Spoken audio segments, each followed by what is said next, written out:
Bon, bonsoir à tout le monde. Première chose, il faut régler le son pour qu'on entende correctement. Deuxième chose, il faut avoir quelque chose à dire. Troisième chose, il faut le dire. Voilà. Donc, la chose la plus importante, c'est de vous remercier d'être là. Voilà, je me remercie aussi d'être là avec vous. Et on est content d'être là ensemble, c'est le plus important. On sait dans la Chassidoute que on ne peut pas entendre de chacun, on ne peut pas s'éveiller de chacun, on ne peut pas influencer chacun. Dans cet ordre d'esprit, dans cet état d'esprit, c'est qu'en fait, nous avons des âmes particulières avec des sources d'âme. Et comme une source qui coule d'un endroit, en fait, l'âme, elle coule et elle se répand. Elle se répand et elle continue son chemin jusqu'à arriver à l'endroit où elle doit se déverser. On explique que l'eau, elle va et se répand jusqu'à arriver à la mer. Et dans la mer, elle s'abandonne. La mer, qu'est-ce qu'elle a de particulier? C'est qu'elle est salée. Et en plus de ça, elle est immense. À un tel degré que la mer a une définition de Ensof, d'infini. L'infini de la mer, c'est parce que d'un endroit à un autre, on peut voir qu'on ne voit pas la fin. Donc la notion d'infini pour nous, c'est quelque chose dont on ne voit pas la fin. C'est bien que la lumière de Dieu, elle a une connotation de lumière infinie. Parce qu'on ne voit pas la fin de cette lumière. La question est, est-ce que l'on voit le début de cette lumière? En réalité, on ne voit pas non plus le début de cette lumière. Mais comme saisir le début de quelque chose qui n'a pas de fin nous paraît impossible à cerner d'après l'intellect, alors les sages nous ont donné comme définition la lumière infinie. Pourquoi on commence avec ça? Parce qu'en réalité, tout est formé de lumière infinie. Je suis rempli de lumière infinie, le monde est un monde de lumière infinie, et puis cette lumière infinie est également la récompense des âmes. Une âme travaille pour obtenir de la lumière infinie. Pourquoi elle veut de la lumière infinie? Parce qu'elle est elle-même faite de lumière infinie. Et quand elle vient dans un monde matériel, le monde dans lequel on vit, elle vient dans un monde de recommencement, un monde de changement, un monde d'opposition qui vient objecter la lumière infinie. Et la grande question en réalité dans la Kabbalah et la Chassidoute, c'est de se dire qu'est-ce qui peut venir contrer la lumière infinie? Si la lumière infinie est l'expression de Dieu, Hachem, en réalité, qu'est-ce qui peut s'opposer à lui? La question elle se pose d'autant plus que l'essentiel de la Torah, en finalité, ce qui va être dévoilé, l'Atil Lavo, dans la Géoula immédiatement, et aujourd'hui déjà, c'est que Enon Milevado. Il n'y a rien d'autre que Dieu. Sous-entendu que le monde lui-même, même le monde de la matière, est fait de lumière infinie.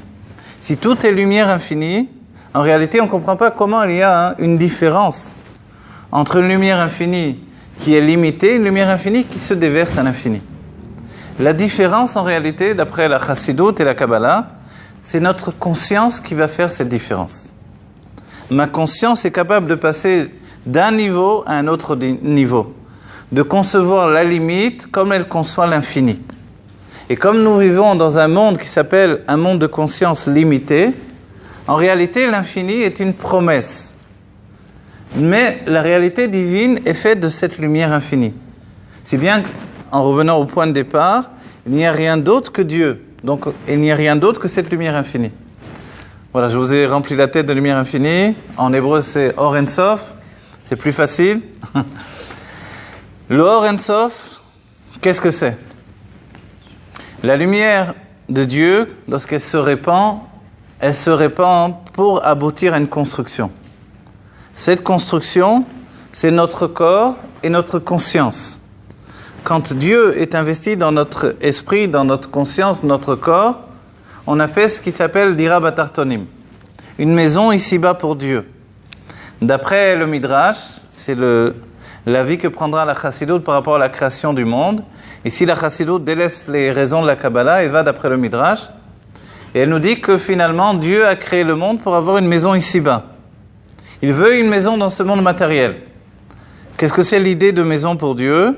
L'idée est expliquée dans la Chassidoute, un homme dans sa maison, un homme s'abandonne. Il est lui-même.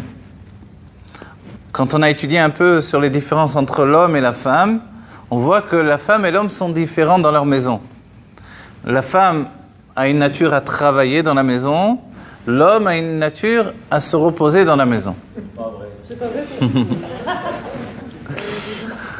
Alors voilà, objection des hommes. Donc, ce n'est pas vrai dans tous les cas dans notre génération, dans tous les cas de figure. Voilà. Alors, on va dire cette tendance, ceci dit, elle reste quand même dans la nature de l'homme. Pourquoi ? Quand on rattache les choses au monde divin, on découvre que l'homme vient de l'attribut divin qui s'appelle la Chorma. La Chorma, c'est la sagesse divine. La Chorma correspond au Yud du nom de Dieu, la première lettre. Et en fait, elle n'est pas une lettre ouverte. Elle est une lettre refermée sur elle-même. De là, la tendance de l'homme à se refermer sur lui-même. Donc en fait, lorsqu'un homme vient dans sa maison, il a besoin de ce retour en lui-même. Pourquoi ? Parce qu'à l'extérieur, justement, il était autre chose. Il était dans une phase de communication. Quand il arrive dans sa maison, il a besoin de se retrouver dans une phase de, entre guillemets, non-communication, une phase de repliement sur sa personne. Il se ressource, il se rencontre de nouveau, il se retrouve. Et c'est dans cette définition que Dieu désire avoir une maison ici-bas. Vous voyez, je ne le dis pas pour critiquer les hommes, je le dis pour expliquer comment Dieu fonctionne et pourquoi il veut une maison dans ce monde matériel.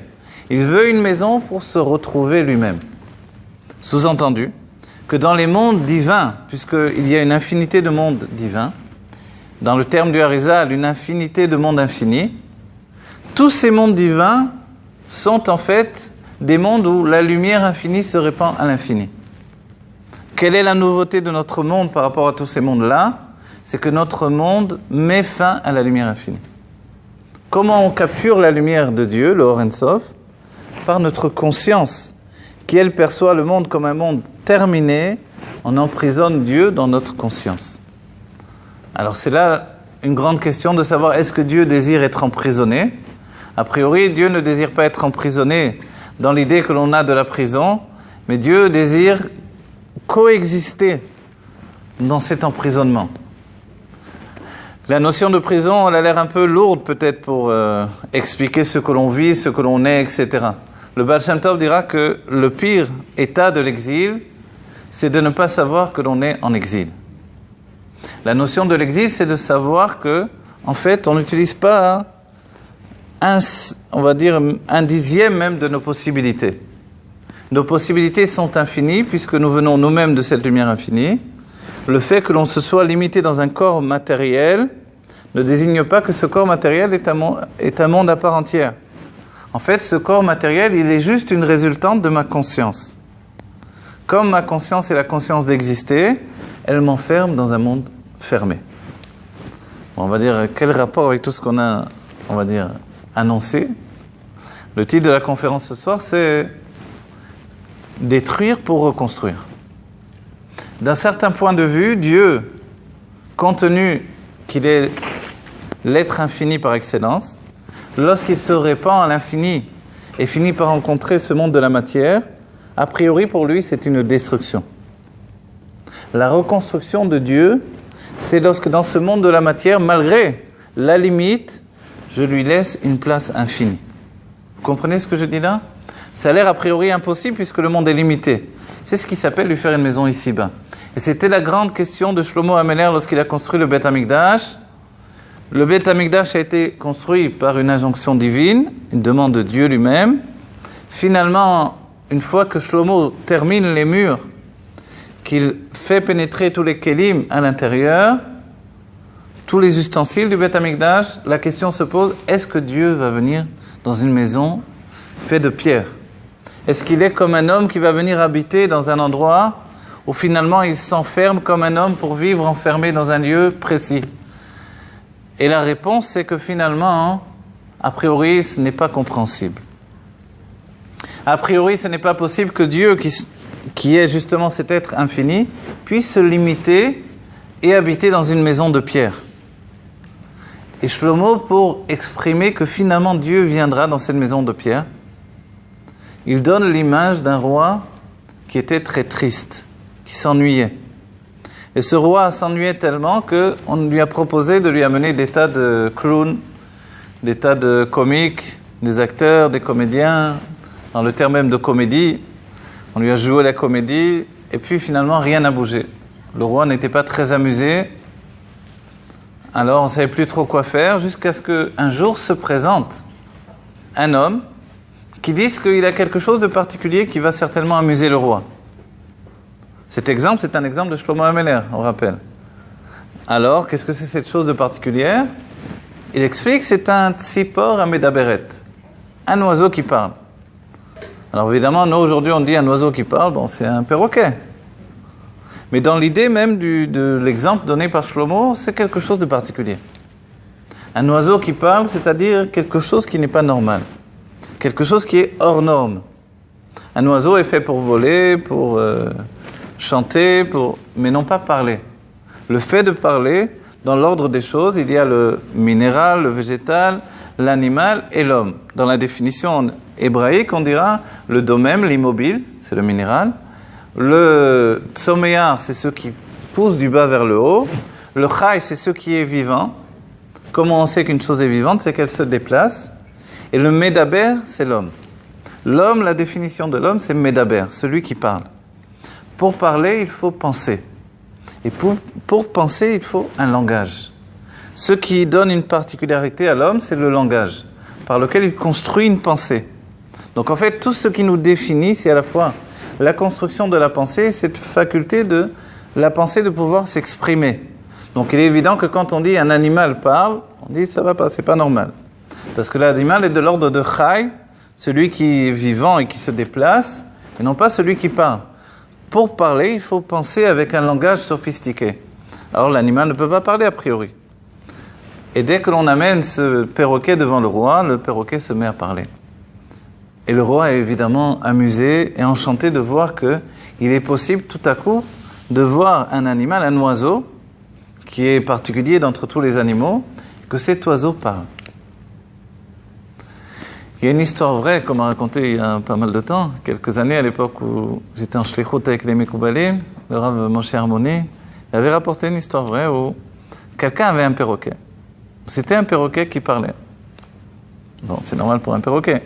Mais ce perroquet avait appris le Shema Israël.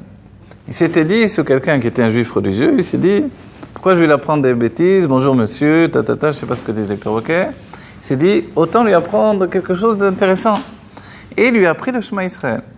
Et le perroquet, dès le matin, il commençait à dire Shema Israël, Hashem Elokeinu, Hashem Echad, et il disait le premier paragraphe du Kriyat Shema. Alors tout allait bien. Et il s'est trouvé un jour que cet homme-là qui avait son perroquet, il se déplaçait souvent avec le perroquet sur l'épaule. Et un jour, il était sur le toit de sa maison, enfin de son immeuble, en train d'arranger je ne sais plus trop quoi, et puis le perroquet est tombé. Il est tombé en bas de l'immeuble. Le temps que la personne descende en bas pour retrouver son perroquet, quelqu'un était venu, avait vu ce perroquet par terre, il l'avait pris pour l'amener soigner, et puis quand il a été soigné, il l'a amené chez lui dans sa maison. Et lui, la personne était vraiment découragée de ne plus retrouver son perroquet. L'autre personne amène le perroquet à la maison, et c'est une personne qui n'était pas, comme dira l'expression du rabbi, pas très... qui n'est pas shomer Torah et Mitzvot, karega, pour l'instant, mais qui est en phase de le faire. Donc, pour l'instant, il n'était pas très religieux de manière dévoilée. Et il a rentré ce perroquet dans la maison, et évidemment, comme tous les perroquets, il a une voix de perroquet, mais il était fatigué, ça a pris un temps. Et puis, la personne, donc, il avait une vie comme celui qui vit sans Torah et Mitzvot de manière dévoilée. Et puis, un matin, il est dans le lit, et qu'est-ce qu'il entend? Le perroquet qui crie « Shema Israël, Hashem Elokeinu, Hashem Echad ». Il s'est réveillé, il a entendu le perroquet dire le Shema Israël. Le perroquet a récité tout le premier paragraphe du Kriyat Shema. Et sa femme, tout à coup, elle le voit prendre cette filine qui était dans l'armoire depuis la bar mitzvah. Donc, il les a transportés d'un armoire à un autre. Et puis, elle le voit, elle lui dit « Qu'est-ce que tu fais? Je vais à la Beth Knesset. Qu'est-ce que tu vas faire à la Beth Knesset? Si le perroquet il dit Shema Israël, je ne peux pas rester sans aller à la Beth Knesset dire le Shema Israël. » Et comme ça, il est parti, il a fait tchouva grâce à un perroquet. Il a fait une tchouva complète. À partir de cet événement-là, qu'il a vraiment, on va dire, choqué, le perroquet d'Ishma Israël, c'est un Gilou Yelokut, un dévoilement divin. Quelques années plus tard, il est arrivé à une conférence où il y avait en fait une personne qui était le Rav lui-même, qui donnait la conférence, et qui racontait qu'il avait un perroquet, et qu'il avait perdu ce perroquet qui était tombé, et il a dit, ce perroquet je l'aimais bien parce que, au lieu de lui apprendre à dire des bêtises, je lui avais appris le Shema Israël. Et un jour, je l'ai perdu. Et la personne était là, et finalement, elle lui a rendu le perroquet. Ce perroquet, il avait une shlichut, il avait une mission. C'est d'aller dans la maison de cet homme-là et lui faire tchouva. Lui faire tchouva, en fait, c'est la mission de chacun d'entre nous. Le rabbi nous dit qu'aujourd'hui, faire tchouva, ce n'est plus comme auparavant l'idée de devenir quelqu'un d'autre. L'idée de la tchouva aujourd'hui, c'est devenir soi-même. Devenir soi-même, ça prend beaucoup de temps. Mais au final, on ne peut pas devenir quelqu'un d'autre. Quand le perroquet a dévoilé dans cet homme-là la faculté de faire tchouva, en fait, il a juste dévoilé ce qu'il y avait dans l'homme. L'homme était là, il avait cette filine, il avait certainement, comme tous les Israéliens, l'habitude même de dire le Kriyat Shema, de dire les brachot, mais simplement il ne passait pas au stade actif des choses. Quelquefois, il faut un événement. Dans notre vie de juif, auparavant, il y avait le Beth Amikdash. Le travail du Beth Amikdash par rapport au peuple juif, c'était de créer un événement. Cet événement, c'était d'intégrer Dieu dans notre vie, non pas juste comme une chose que l'on entend, mais tout à coup comme une chose que l'on voit, que l'on ressent profondément et qui change notre vie. La mitzvah de monter au Beth Amikdash, de monter à Jérusalem, cette mitzvah-là, en fait, c'est un commandement de Dieu qui nous demande d'aller nous ressourcer. Il y a les fêtes de pèlerinage, j'essaie de tout parler en français ce soir, les fêtes de pèlerinage et on monte 3 fois par an pour aller voir Dieu. Et les sages nous disent pour voir et être vu. C'est-à-dire qu'il est aussi important que Dieu nous voie que le fait que nous voyons Dieu. On peut dire que Dieu nous voit, hein, a priori il nous voit de partout. Pourquoi on a besoin d'aller dans une maison particulière pour qu'il nous voie? D'un autre côté, on peut se dire, de toute façon, Dieu n'a pas de corps physique pour qu'on puisse le voir. Qu'est-ce que c'est de voir Dieu dans ce cas-là? Les sages sont clairs, quand on allait au Beth Amikdash, on voyait Dieu. Alors qu'est-ce qu'on voyait? Puisque Dieu n'a pas un corps physique, il n'a pas de représentation physique, et si on fait un dessin qui représente Dieu, alors on a fait de l'Avodah Zara. On a fait comme les idolâtres. En réalité, Dieu, dans sa définition et la vision de Dieu, c'est voir qu'il n'y a rien d'autre que Dieu. Le fait de voir quelqu'un, c'est de pouvoir l'isoler. La personne est là, elle n'est pas ailleurs, donc je peux la voir. Quand on parle de Dieu qui n'est pas dans un endroit particulier, mais qui est l'endroit dans lequel se trouve tout, et la définition c'est que le monde se trouve dans Dieu, et Dieu ne se trouve pas dans un monde, en fait, on ne peut pas voir Dieu. Comme on voit un objet, comme on voit un être, on le voit en fait par l'aspect négatif des choses. Négatif non pas dans l'esprit négatif, mais négatif dans le sens où ce qui se rapproche le plus de la vision de Dieu, c'est de savoir qu'on ne voit que lui. Et quand on ne voit que lui, on voit qu'il n'y a pas autre chose que lui. C'est-à-dire que dès que l'on voit Dieu, tout disparaît.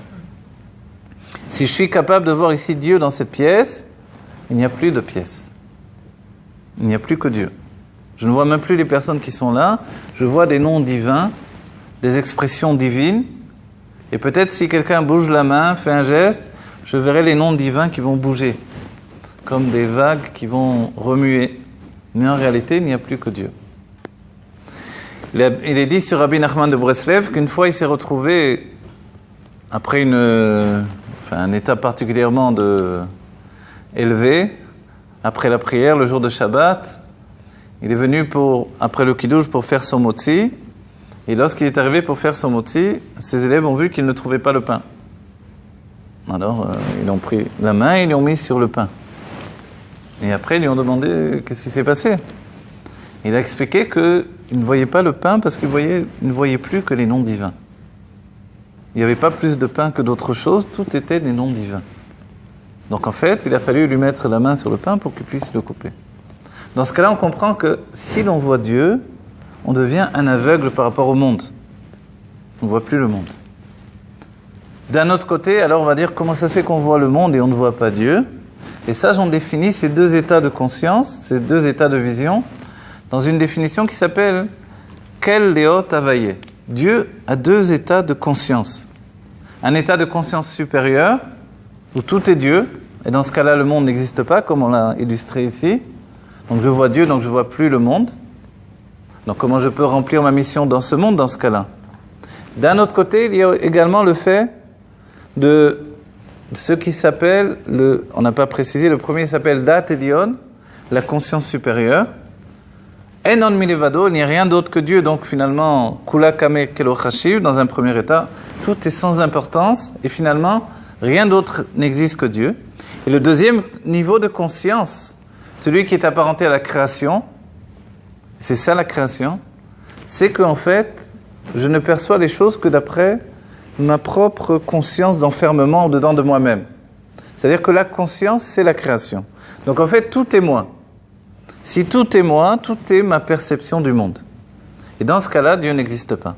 Donc je peux entendre parler de Dieu, mais on voit que des hommes dans le monde peuvent vivre pendant une certaine partie de leur vie sans penser que Dieu existe. Jusqu'au jour où quelque chose se passe et puis il y a un éveil qui se passe en eux. Mais cet éveil n'est pas de l'ordre de la vision. Le Beth Amikdash, par contre, nous imposait un éveil de l'ordre de la vision. On venait au Beth Amikdash et on voyait tout à coup, alors que l'on rentrait dans un endroit, imaginez comment c'était le Beth Amikdash. Un endroit immense, on montait des escaliers, il y avait des marches qui nous propulsaient de niveau en niveau à l'image des mondes divins que l'on monte. Et puis il y a les Kohanim, il y a les Lévi'im. Et curieusement, on fait des shritot. Au lieu d'être uniquement un endroit spirituel, où il y a des chants, où il y a une élévation de l'âme, comme la Beth Knesset, où il y a des prières, finalement, il y avait aussi quelque chose de très matériel. Une boucherie, dans un certain point de vue. Égorger des animaux. Quant à la veille de Yom Kippour, on fait le fait d'égorger les poulets, donc la shrita des poulets. Ça sent pas toujours bon. C'est pas toujours très agréable également. Dès qu'on se rapproche d'un poulailler, ça sent pas très bon. Dans cet état d'esprit, quand on se rapproche du Beth Amikdash, on se dit ça devait pas sentir très très bon non plus. Et pour ce faire, Dieu avait installé l'Ektoret. L'Ektoret avait donc je sais plus comment on dit, les encens, les épices du Beth Amikdash, qui étaient faits selon une formule particulière. Et cette formule, c'était le secret d'une famille qui était capable de faire une fumée qui montait droite. Et même quand il y avait beaucoup de vent, elle ne bougeait pas avec le vent. Et c'était un grand secret. Quand le deuxième Beth Amikdash a été détruit, Rabbi Akiva a essayé d'obtenir ce secret pour le transmettre aux générations. La famille n'a pas voulu transmettre le secret. C'était une famille qui ne se parfumait jamais. Pourquoi ? Pour ne pas laisser penser qu'ils utilisaient l'Aktoret pour se parfumer eux-mêmes. Le travail de l'Aktoret, c'était d'embaumer finalement et de faire que malgré que l'on faisait un travail de shrita, on ne sente pas la mauvaise odeur qui pouvait résulter de ce travail-là.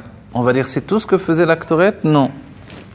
On voit que l'Aktoret, qu'est-ce qu'elle fait ? C'est qu'elle nettoie ce qui s'appelle une mauvaise odeur. Une mauvaise odeur, on explique dans la Chassidoute que l'odorat, c'est le niveau le plus élevé de tous les choshim, de tous les sens. Il y a la vision, il y a l'entendement, il y a le toucher, il y a le goûter.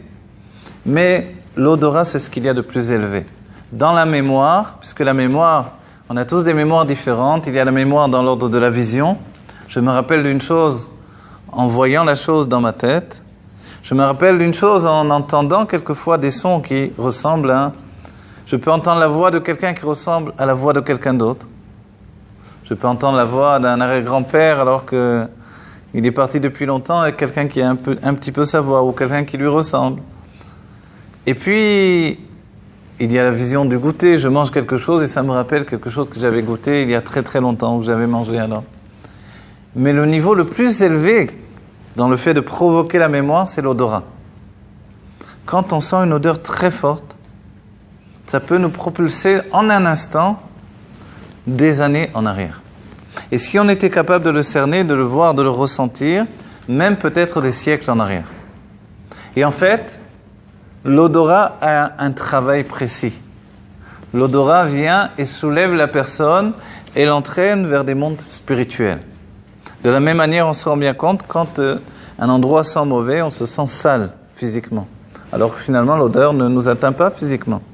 C'est parce qu'elle nous donne une sensation de chute. Cette chute, c'est la chute justement dans ce qu'il y a de plus noir, de plus sale. Les bonnes odeurs, au contraire, nous donnent de se sentir bien. Quand on fait une douche, le savon pourrait finalement nous nettoyer sans sentir bon. Mais le fait qu'il sente bon nous donne également un côté agréable. Ce côté agréable, quand on va au mikvé, on sent la javel. Quand on va à la mer, on sent le sel. Les choses finalement portent des odeurs avec eux. Et ces odeurs, alors, elles viennent avec nous. Quand on a coupé de l'ail, on a l'odeur de l'ail dans les doigts pendant pas mal de temps ensuite. On voit que l'odeur est importante. Eretz Israël est liée à l'odorat. Il est dit que la porte de Eretz Israël, c'est l'odorat. On va dire pourquoi ? Parce que Eretz Israël est une terre de sentiments. Et que les sentiments sont liés à l'odorat. On va dire pourquoi en réalité ? Les sages ont expliqué que le manoula d'Eretz Israël, la serrure de Eretz Israël, c'est Yericho. Jéricho en français. Yericho, c'est un endroit, une ville, qui, elle, a la capacité de nous donner de rentrer en Eretz Israël. Pourquoi ? Parce que justement, elle a cette puissance de l'odorat. C'est-à-dire qu'en un instant, on est propulsé. C'est-à-dire que dès qu'on se rapprochait de Jérusalem, on sentait déjà les odeurs de l'Aktoret du Beth Amikdash et on était déjà pris dans, entre guillemets, on peut dire dans l'ambiance du Beth Amikdash.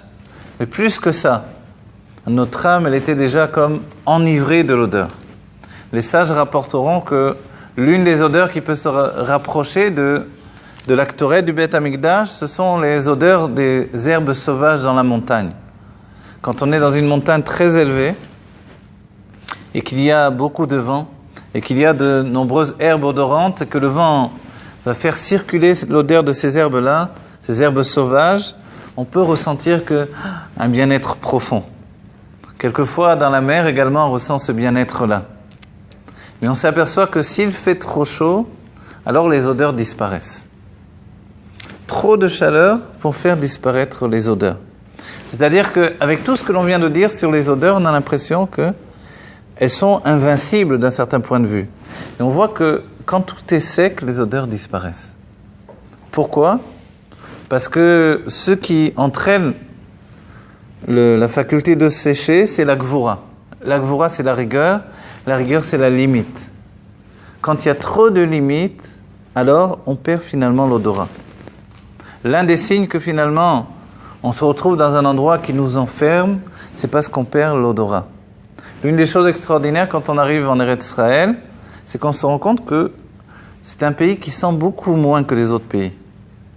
Pourquoi ? On va dire c'est simple, la chaleur fait que on ressent beaucoup moins, et on sent beaucoup moins les odeurs qu'on a pu les sentir en France ou dans d'autres endroits du monde. On va dire pourquoi en réalité de cette manière-là ? Parce que la véritable odeur de Eretz Israël, c'est une odeur spirituelle. Et cette odeur spirituelle, pour la ressentir, alors il faut aller la rechercher. Elle ne vient pas à nous de manière naturelle. Lorsqu'on se promenait en France, dans la Champagne, en pleine forêt, ça sentait l'herbe, la mousse, voilà, la lavande, si vous voulez. Vous voyez, des odeurs très fortes qui nous prenaient. En Eretz Israël, on a perdu cet odorat-là. Même quand on est proche de la mer, quelquefois, on n'arrive pas à ressentir l'odeur de la mer. C'est-à-dire, qu'est-ce qui se passe ? Comment ça se fait ? C'est que finalement, l'odeur de Eretz Israël est beaucoup plus spirituelle que dans tous les endroits du monde. Et si je veux rapporter quelque chose que j'ai étudié ce Shabbat dans l'écouter Torah de l'Admor HaZaken, l'Admor HaZaken nous dit une chose incroyable. Il nous explique qu'il y a une grande différence entre Eretz Israël et les autres endroits du monde. La terre d'Israël est particulière, on le sait. Mais comment elle est particulière ? C'est sur ce point qu'il va donner une explication que jusqu'à présent on le voyait pratiquement nulle part. Pourtant la trace elle est dans le Harizal, dans le Shara Gilgulim de Harizal. Et l'Admor HaZaken va nous l'expliquer. Il y a des mondes divins. Il y a le monde de Hatzilut. Là-bas, nos âmes sont venues, non pas au monde, mais en gestation. Ensuite, les âmes vont passer dans un cycle de naissance qui va prendre 9 mois. Pendant les 9 mois que l'enfant se trouve dans le ventre de la mère en formation, il descend également depuis son âme, de par son âme, dans les mondes divins. C'est-à-dire il faut 9 mois pour que l'âme passe l'habillage, le fait de s'investir dans les mondes divins. Le monde de Bria, va lui donner la possibilité de concevoir l'existence. Le monde de Yetzira va lui donner le dessin de l'existence. Et le monde de Asiya va l'habiller dans l'existence réelle. Dans tous les endroits du monde, ça se passe exactement comme ça. L'Admor HaZaken nous dit que dans tous les endroits du monde, en fait, on se trouve dans le monde de Asiya, le monde de l'action matérielle. Yetzira, c'est le monde de la formation, Bria, c'est le monde de la création. Et nous sommes ici-bas, dans ce monde où on se trouve, dans un monde qui s'appelle le monde de l'action. C'est-à-dire que, comme dit le Zohar, Haïkar wa Maaseh, l'essentiel, c'est l'action. Donc, qu'est-ce qu'on attend de nous ? Évidemment que l'on agisse, que l'on fasse des choses. Et notre action est essentielle. L'action est en rapport avec ce qui s'appelle l'expression. Et l'expression, a priori, dans un monde matériel, c'est une expression matérielle. L'Admor HaZaken nous dit, cette définition, elle est vraie pour tous les endroits du monde. Les sages ont expliqué que Chutz La'aretz, en dehors de Eretz Israël, c'est en fait un autre monde. Pourquoi ? Parce qu'en dehors d'Eretz Israël, l'air rend impur. On va dire que c'est pas normal que l'air rende impur en dehors d'Eretz Israël. Et les sages nous ont dit que c'est une xéra des sages, un décret des sages, pour nous donner l'envie profonde de venir toujours en Eretz Israël. On va dire, mais s'ils en sont arrivés à dire que l'air de Chutz La'aretz, en dehors d'Eretz Israël, rend impur, alors ils auraient pu en arriver également à rendre impur Eretz Israël pour des raisons politiques, pour des raisons je ne sais pas de quoi. L'Admor HaZaken nous dit que c'est impossible. Pourquoi ?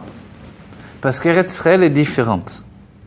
Et la différence, je vous l'explique maintenant, si j'arrive à le faire de manière simple, c'est que au lieu que Eretz Israël se trouve dans le monde de Asiya, le monde de l'action, comme les autres endroits du monde, la lumière divine qui vient du monde de Hatzilut, de l'émanation, qui dans les autres mondes va rentrer, s'habiller dans tous les degrés, comme notre âme qui s'habille dans tous les degrés, et c'est-à-dire que la lumière du monde de l'émanation s'habille dans le monde de Bria, de création, ensuite dans le monde de la formation, Yetzira, et finalement dans le monde de l'action où on se trouve. L'Admor HaZaken nous dit, en Eretz Israël, la lumière du monde de Hatzilut ne s'habille pas dans le monde de l'action. Et ça, je vous assure, c'est un chidouche, une nouveauté de compréhension incroyable. C'est-à-dire qu'en étant en Eretz Israël, nous ne sommes pas dans un monde de l'action. Nous ne sommes pas en réalité dans un monde matériel. Nous sommes dans un monde de sentiments. Le monde de Yetzira correspond au monde des sentiments. Yetzira, c'est le monde de la formation. Et dans la définition du bien et du mal, il est dit que Yetzira est un monde où le bien et le mal sont au même niveau. Alors que le monde de Asiya, il est essentiellement un monde de mal, il y a un petit peu de bien. Qu'est-ce que c'est la définition profonde du bien et du mal ? Le mal, c'est l'existence, et le bien, c'est la présence de Dieu. C'est-à-dire que nous sommes dans un monde, ici en Eretz Israël, où se conjugue la présence de Dieu et l'existence. Mais l'existence n'est que dans un état de sentiment. C'est le dessin de l'existence et non pas l'existence elle-même. Est-ce que vous comprenez ce que je vous dis là ? Pour moi, c'était une totale nouveauté de voir cet enseignement-là. C'est-à-dire, en venant en Eretz Israël, c'est comme si on avait reculé d'un monde. On n'est pas venu en Eretz Israël dans le monde de Asiya, un monde matériel comme on pouvait le penser, mais on est remonté dans un monde spirituel qui s'appelle le monde de Yetzira, un monde de sentiments. Entre nous, la première chose qui nous choque quand on arrive en Eretz Israël, c'est de voir les Israéliens qui sont tellement des hommes de sentiments. Comme ils sont nés dans une terre de sentiments, ils sont des blocs de sentiments. Et on voit qu'ils sont tout entiers dans cette moitié bien, moitié mal, sans aucune transition. Ils sont capables du meilleur et du pire en quelques instants de différence, sans qu'il y ait une logique réelle entre le bien et le mal. Mais l'essentiel, c'est le bien pour eux.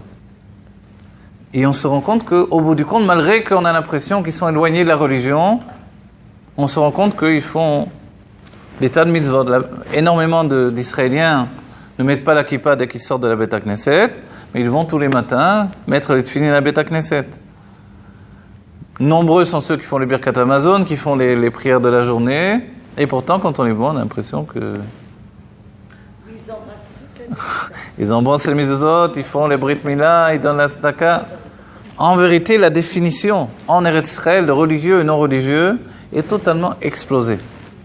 Il n'y a pas réellement la définition de religieux et non religieux. Comme le rabbi nous le dit, à partir de combien de mitzvot on devient religieux?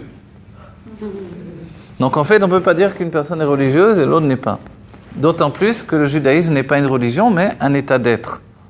Donc en fait, avec tous ces points-là, pour moi, sachez, c'était un chidouche immense de comprendre que finalement ce monde de Eretz Israël, pour lequel on se bat tellement, pour lequel au quotidien on se rend compte que tout est différent, la terre d'Israël s'appelle Eretz Kenaan.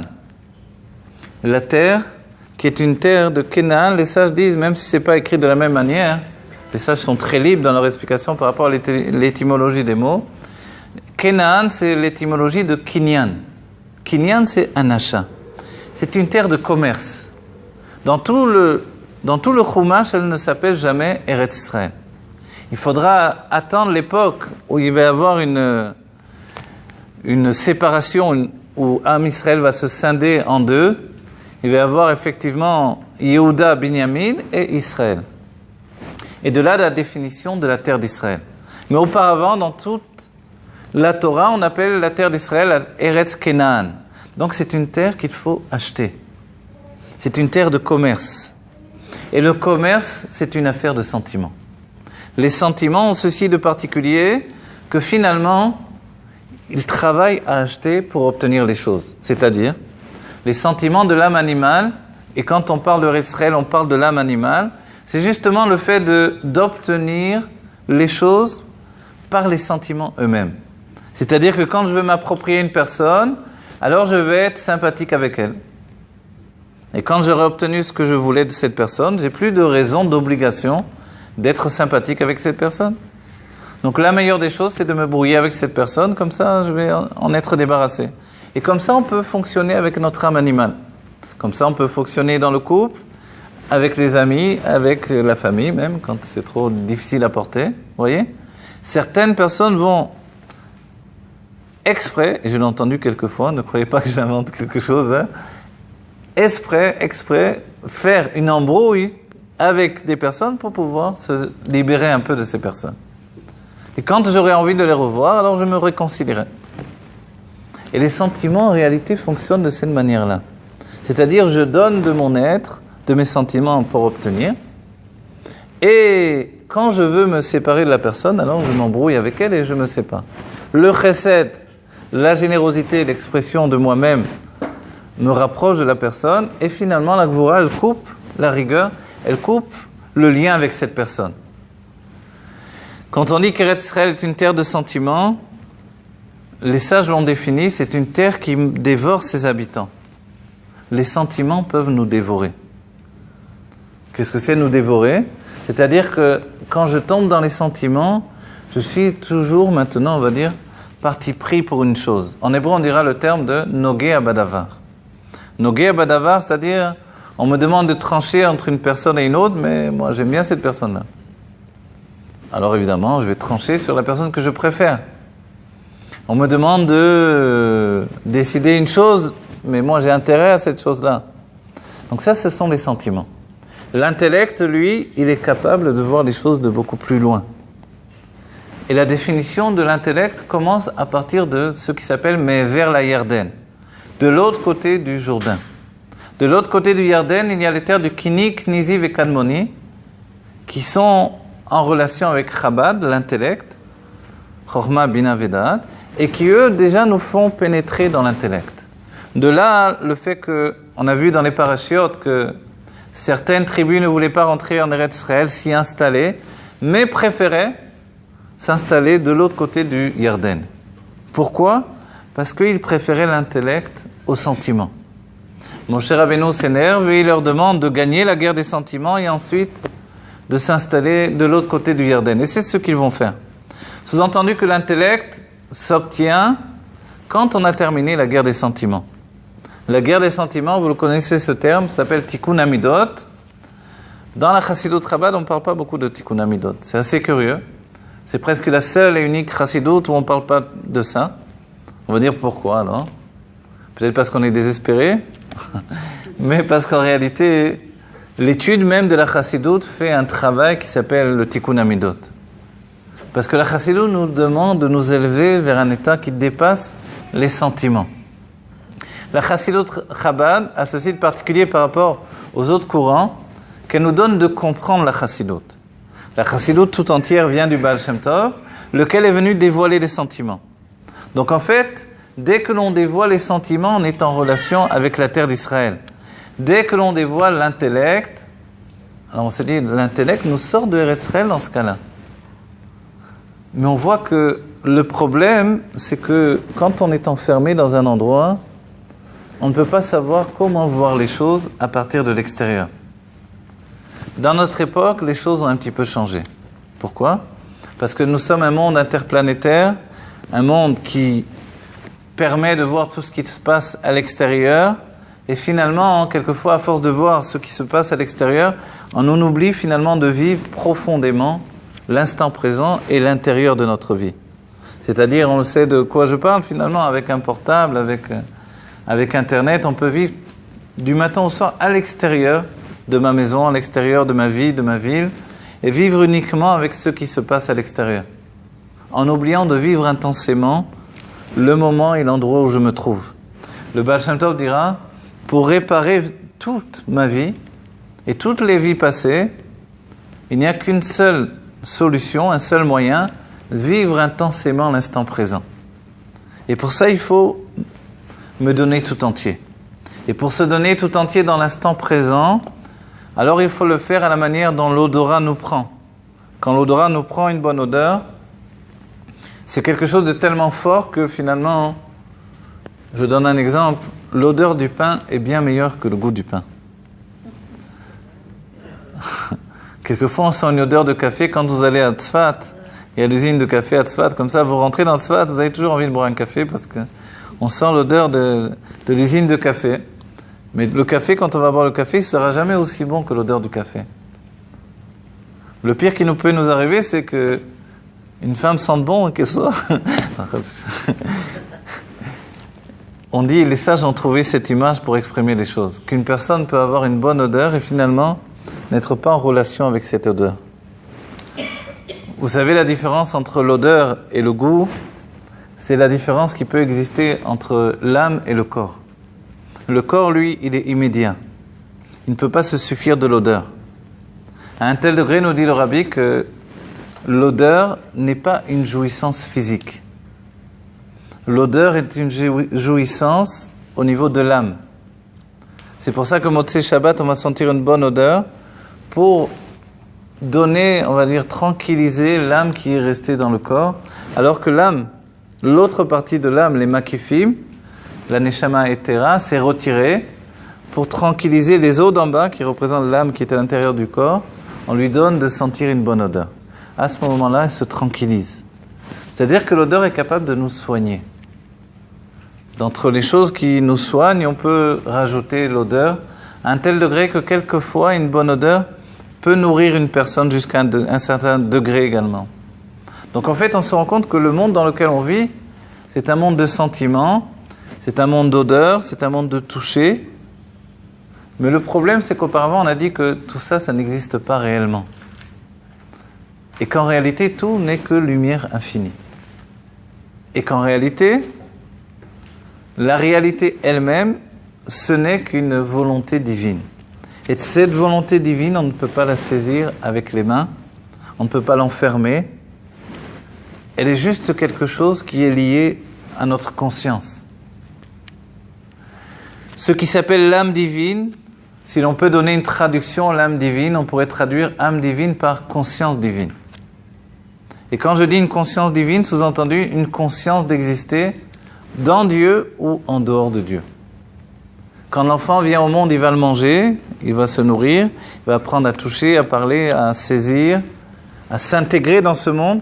Et plus il va s'intégrer dans ce monde, plus il va se séparer du monde spirituel duquel il vient.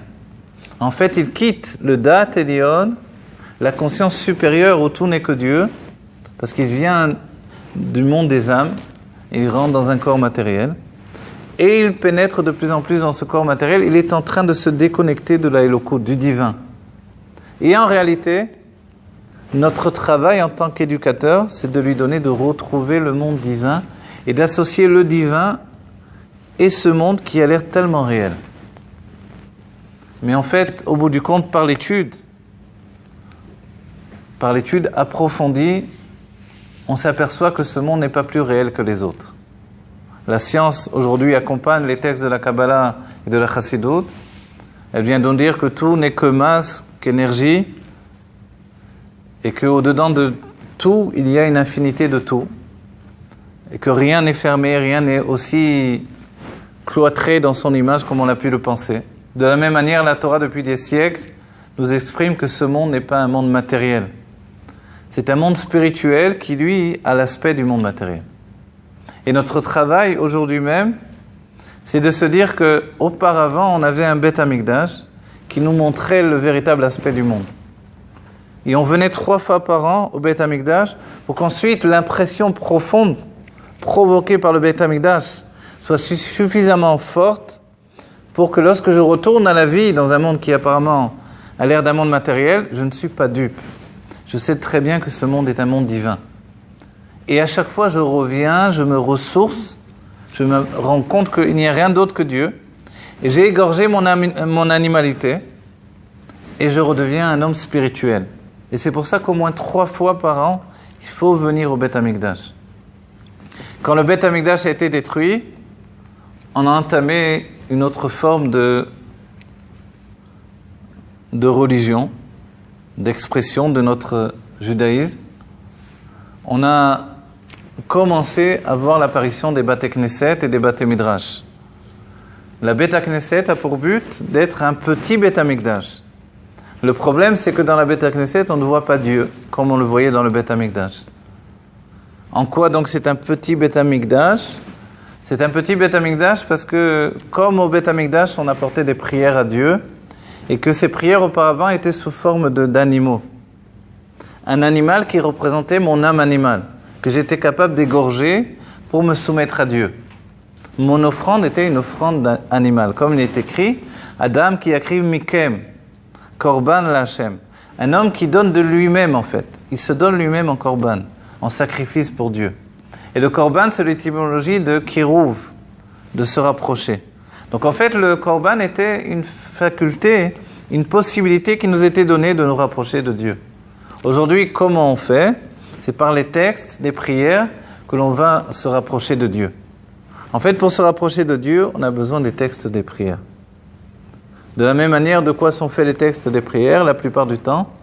La plupart des textes, ce sont des textes des Tehillim, qui ont été restructurés sous forme de prière.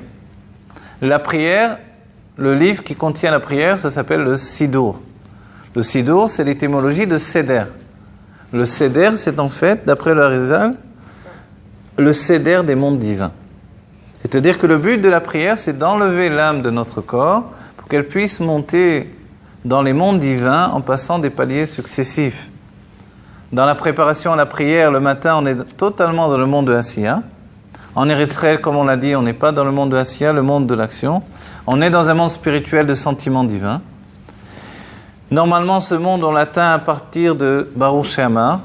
Et ensuite, quand on va arriver au moment de Ishtabar, on va rentrer dans le monde de Bria. Quand on arrive au Shema Israël, on arrive au moment de l'union des 2 lettres du nom de Dieu, le Yud et le He, dans le monde de Bria. Et quand on arrive dans l'Amida, on a atteint le monde le plus haut que nous pouvons atteindre, c'est le monde de Hatzilut. Le monde de l'émanation. Et rappelez-vous, dans Hatzilut, on était en gestation. C'est de là-bas que vient notre âme. On retourne à l'endroit où on est né. On n'attend pas de faire comme le saumon, de retourner en arrière et de mourir pour revenir à l'endroit où on est né. Dieu nous dit, chaque jour, tu reviens à l'endroit qui t'a donné naissance. Il y a la naissance du corps et la naissance de l'âme.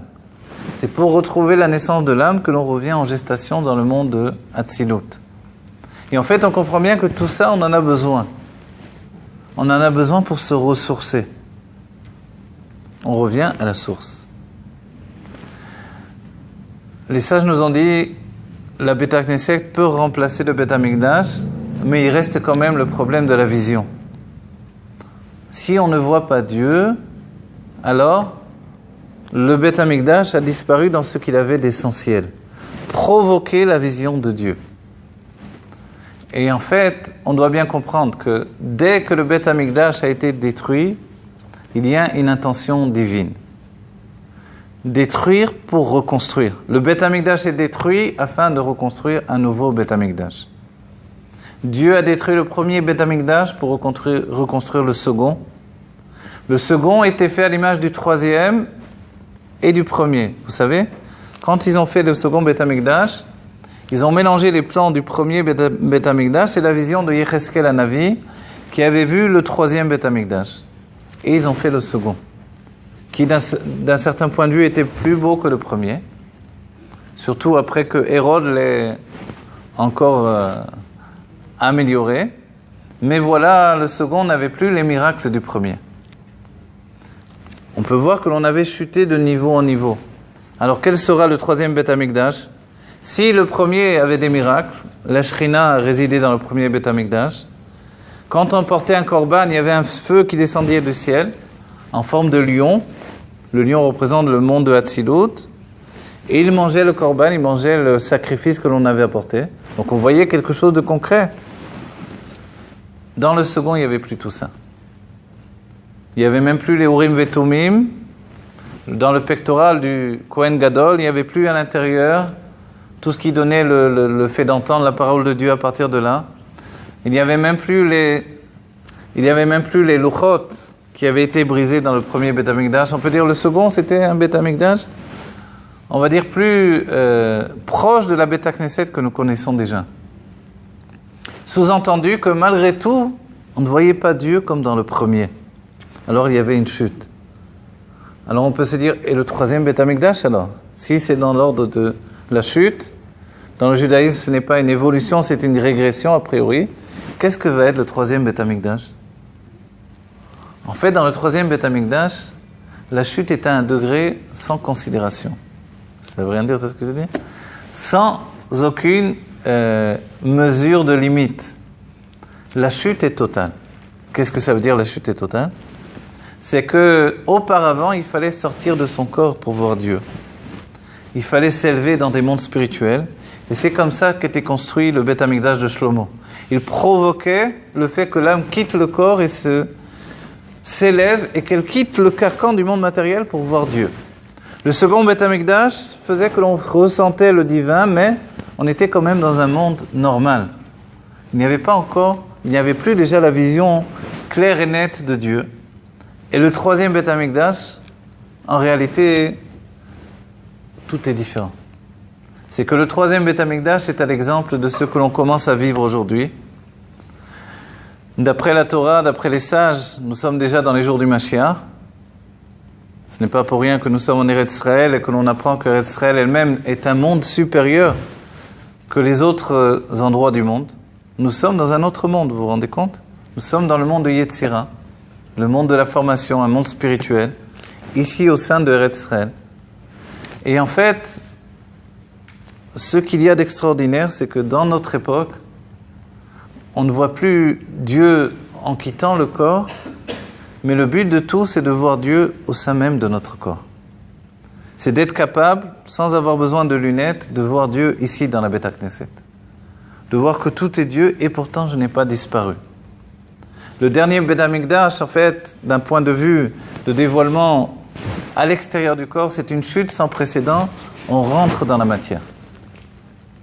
Il n'y a plus de différence entre le fait de quitter son corps ou d'être dans le corps. La différence, elle est encore plus grande. C'est-à-dire dans l'idée que dans le corps, on va voir Dieu d'une telle profondeur qu'à l'extérieur du corps, ce ne sera qu'une lueur de Dieu. En fait, ce qui nous attend aujourd'hui, après toute cette destruction pendant des siècles, la reconstruction, c'est que le monde n'est plus un monde qui est capable de nous éloigner de Dieu. Mais c'est un monde Dieu, dans lequel on verra que tout est Dieu. Et c'est pour ça que ce dernier Beth Amikdash, qui aujourd'hui, on n'est plus capable de vivre le deuil comme auparavant, de pleurer comme auparavant, parce qu'en fait, on sait déjà que nous allons être ceux qui allons vivre le Beth Amikdash. Le jour de Tisha B'Av, nous dit le Rabbi, c'est un jour en réalité où se mêle la joie déjà de la reconstruction. C'est un jour où on ressent profondément un dévoilement divin, de plus en plus, qui nous laisse réellement ressentir que le Beth Amikdash est là, puisque le monde dans lequel on vit, ce n'est pas un monde de séparation d'avec Dieu. Les conclusions dans l'étude de la Kabbalah et de la Chassidoute à notre époque font que l'on comprend très bien qu'il n'y a plus de séparation avec Dieu et que nous allons vers Dieu de manière profonde. C'est que tout notre être, non seulement va découvrir Dieu et on va voir Dieu de nos yeux au quotidien, sans avoir besoin de nous séparer de lui à nouveau. Et quand nous irons au Beth Amikdash, ce sera un niveau encore plus élevé, qui va vitaliser la vision quotidienne de Dieu. Donc en fait, nous allons vers une reconstruction qui n'a pas de précédent. Cette reconstruction, elle ne prend plus en compte l'idée d'une séparation. Et je donne une image. Lorsque certains allaient voir le Harizal était aussi un dayan qui accueillait des gens qui venaient lui proposer leurs différends. 2 personnes étaient en marloquette, lui m'a fait ça, il m'a volé l'argent, l'autre il n'a pas voulu me payer, etc., etc. Le Harizal questionnait l'un, il entendait ce qu'il avait à dire, ensuite il questionnait l'autre, il entendait ce qu'il avait à dire. Comme ça font tous les juges. Mais voilà que le Harizal rajoutait un autre élément. Il sortait l'âme de la personne du corps et il questionnait l'âme en dehors du corps. À ce moment-là, l'âme, il lui est impossible de mentir, elle est dans le monde de la vérité. L'âme disait tout. Ensuite, il remettait l'âme dans le corps, il faisait la même chose pour le second, il sortait l'âme du corps, il lui questionnait l'âme disait tout à nouveau, il réintégrait dans le corps, il disait, bon, toi tu me racontais des bêtises, tu m'as dit ça et ça, alors que voilà. Les personnes se demandaient comment il savait tout ça.